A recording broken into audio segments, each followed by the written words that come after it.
একটা জাহাজ তৈরি করতে আমেরিকার সময় লাগে 7 বছর, চীনের লাগে 2 বছর। আমেরিকার সব জাহাজ তৈরির কারখানার ক্ষমতা মিলিয়ে 1 লক্ষ টনের কম। চীনের একটাই ইন্ডাস্ট্রি 2,32,00,000 টন। আমেরিকার নৌ গোয়েন্দা সংস্থার ফাঁস হওয়া একটি ব্রিফিং স্লাইড নিশ্চিত করেছে চীনের জাহাজ নির্মাণ ক্ষমতা আমেরিকার চেয়ে 230 গুণের বেশি। 2026 সালে চীনের নৌবাহিনীতে 370-এরও বেশি যুদ্ধজাহাজ, আমেরিকার আছে 287টি, আর সংখ্যাটাও কমেছে।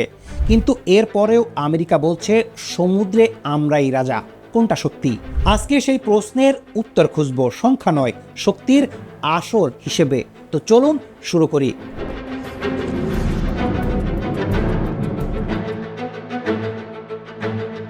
আজকে আমরা জানব দুই নৌবাহিনীর আসল তুলনামূলক চিত্র। চীনের ক্যারিয়ার কিলার ক্ষেপণাস্ত্র DF-21D ও DF-26 কীভাবে আমেরিকার বিমানবাহী রণতরীকে হুমকির মুখে ফেলেছে।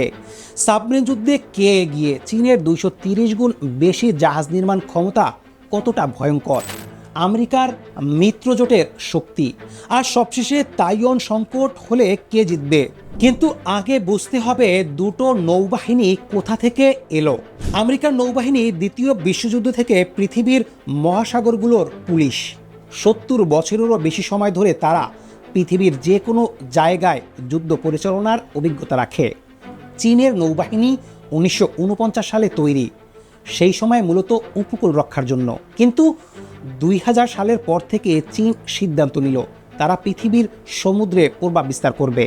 তখন থেকে শুরু হলো ইতিহাসের দ্রুততম নৌ আধুনিকায়ন। প্রথমে সংখ্যার কথা বলা যাক। 2026 সালের চীনের নৌবাহিনীতে 370-এর বেশি যুদ্ধজাহাজ, আমেরিকার 287টি। কাগজে চীন এগিয়ে, কিন্তু এই সংখ্যা পুরো গল্প বলে না। আমেরিকার কাছে আছে 11টি পারমাণবিক চালিত বিমানবাহী রণতরী, যেগুলো এক একটি চলমান বিমান ঘাঁটি। চীনের আছে 3টি। ফুজিয়ান চীনের সর্বশেষ ও সবচেয়ে উন্নত, সবে সক্রিয় হয়েছে। মিসাইল লঞ্চারের সংখ্যায় আমেরিকার নৌবাহিনীর কাছে প্রায় 9,900টি ভার্টিক্যাল লঞ্চ সিস্টেম সেল আছে, চীনের মাত্র 4,200টি। অর্থাৎ একটি যুদ্ধে আমেরিকা একসাথে দ্বিগুণেরও বেশি মিসাইল ছুটতে পারবে। ডেস্ট্রয়ারে আমেরিকার কাছে 73টি ডেস্ট্রয়ার, চীনের 50টি। তবে চীন 2003 সালে মাত্র 20টি থেকে এখন 50-এ এসেছে। এই গতি থামছে না। আর অভিজ্ঞতা, আমেরিকান নৌবাহিনীর সৈনিকরা বছরের পর বছর সত্যিকারের যুদ্ধ অপারেশনে অংশ নিয়েছে। চীনের নৌবাহিনী কখনো বড় যুদ্ধ করেনি, নতুন জাহাজ, নতুন অস্ত্র, কিন্তু যুদ্ধের অভিজ্ঞতা শূন্যের কাছাকাছি। কিন্তু এখানেই চীনের আসল চমক। আমেরিকার বিমানবাহী রণতরী, এটাই তার সামুদ্রিক ক্ষমতার প্রতীক। এই জাহাজ দেখলে পৃথিবীর যে কোনো দেশ থমকে যায়। এটাকে কিভাবে ঠেকানো যায়? চীনের উত্তর ক্যারিয়ার কিলার মিসাইল DF-21D, পৃথিবীর প্রথম অ্যান্টিশিপ ব্যালিস্টিক মিসাইল। পরিসর 1500 থেকে 1800 কিলোমিটার। সমুদ্রে চলমান লক্ষ্যবস্তুতে আঘাত করার সক্ষমতা রাখে। DF-26 আরও ভয়ঙ্কর, পরিসর 4000 কিলোমিটার।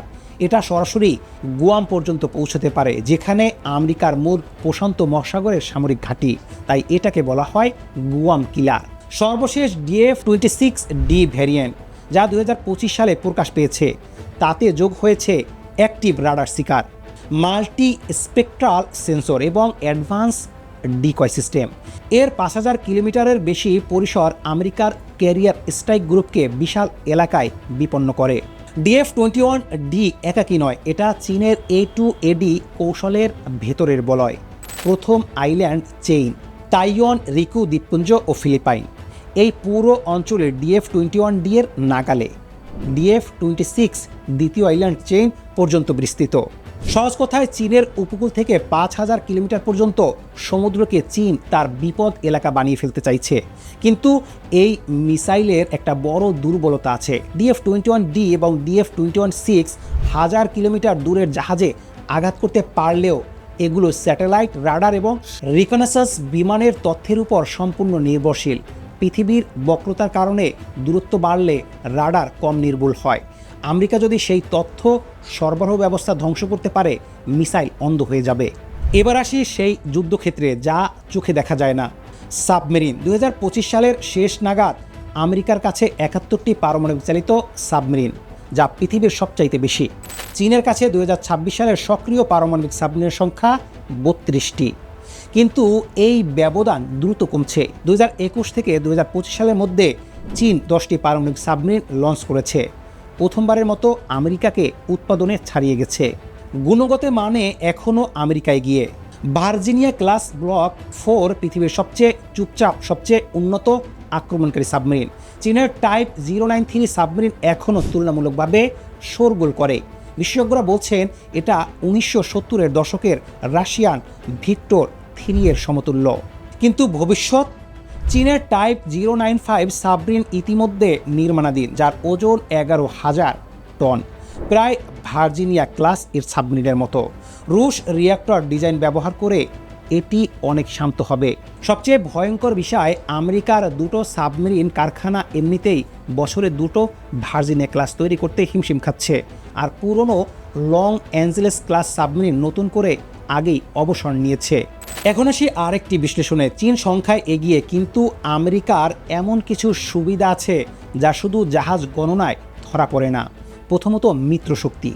জাপানের নৌবাহিনীতে 4টি ক্রুজার, 34টি ডেস্ট্রয়ার, 10টি ফ্রিগেট এবং 4টি হেলিকপ্টার ক্যারিয়ার আছে, যার দুটো F-35 উড়াতে পারে। দক্ষিণ কোরিয়ার কাছে আছে 3টি ক্রুজার, 6টি ডেস্ট্রয়ার, 16টি ফ্রিগেট। অস্ট্রেলিয়া, ফিলিপাইন, ভারতেও আছে। দ্বিতীয়ত যুদ্ধের অভিজ্ঞতা।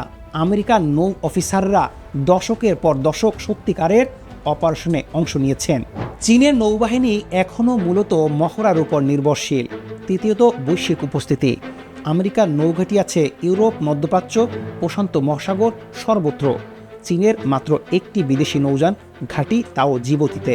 চতুর্থত প্রযুক্তি। 2026 সালে আমেরিকার জুম ওয়ার্ল্ড ডেস্ট্রয়ারের হাইপারসোনিক কনভেনশনাল প্রম্পট স্ট্রাইক অস্ত্র সংযোজন শুরু হচ্ছে, আর ভার্জিনিয়া ক্লাস ব্লক 4-এ ভার্জিনিয়া পেলোড মডিউল যোগ হয়েছে, যা টমহক ক্ষমতা উল্লেখযোগ্য বাড়িয়েছে। কিন্তু সবচেয়ে বড় সুবিধা সাবমেরিনের নীরবতা। আমেরিকার ভার্জিনিয়া ক্লাস এখনও পৃথিবীর সবচেয়ে চুপচাপ সাবমেরিন। যুদ্ধে যে শোনা যায় না, সে আগে আঘাত করে।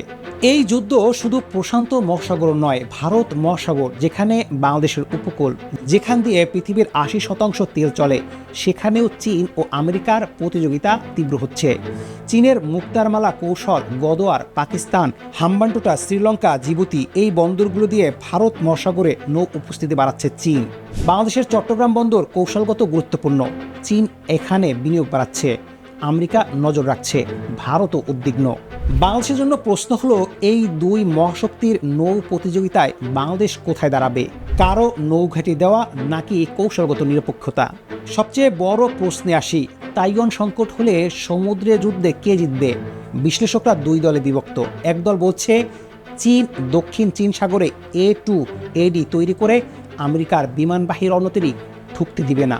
DF-21D, DF-26 দিয়ে আমেরিকার সবচেয়ে শক্তিশালী অস্ত্রকে অকার্যকর করবে। দীর্ঘমেয়াদী সংঘাত চীনের 230 গুণ বেশি জাহাজ নির্মাণ ক্ষমতা নিরঙ্কুশ সুবিধা দিবে। অন্য দল বলছে আমেরিকার পারমাণবিক সাবমেরিনের বহর এখনও অপ্রতিদ্বন্দ্বী। মিত্রজোট যোগ দিলে চীনের সংখ্যার সুবিধা অনেকটাই নষ্ট হয়। আর চীনের ক্যারিয়ার কিলার মিসাইল তখন কার্যকর যখন লক্ষ্যবস্তু খুঁজে পায়। যদি আমেরিকা সেই তথ্য নেটওয়ার্ক ধ্বংস করে দেয়, মিসাইল অন্ধ হয়ে যাবে। CSIS বিশ্লেষণের সার কথা হচ্ছে, যদি এই মুহূর্তে যুদ্ধ হয়, আমেরিকা জিতবে, কিন্তু কষ্ট করে। 2030-এর পর হিসাব আরও কঠিন হয়ে যাবে। চীনা ভাষায় একটি সামরিক প্রবাদ আছে, সংখ্যার জোরে জয়। আর আমেরিকার নৌবাহিনীর মোটো, আমরা যেখানেই আছি সেখানেই রাজা। দুটো দর্শন এখন সমুদ্রে মুখোমুখি। প্রশ্ন হলো, 2035 সালে যখন চীন 475টি যুদ্ধজাহাজ নিয়ে দাঁড়াবে আর আমেরিকার থাকবে মাত্র 305 থেকে 317টি, তখন কি সংখ্যার চেয়ে মান বড় থাকবে? সমুদ্র উত্তর দেবে, কিন্তু সেদিন আর বেশি দূরে নয়।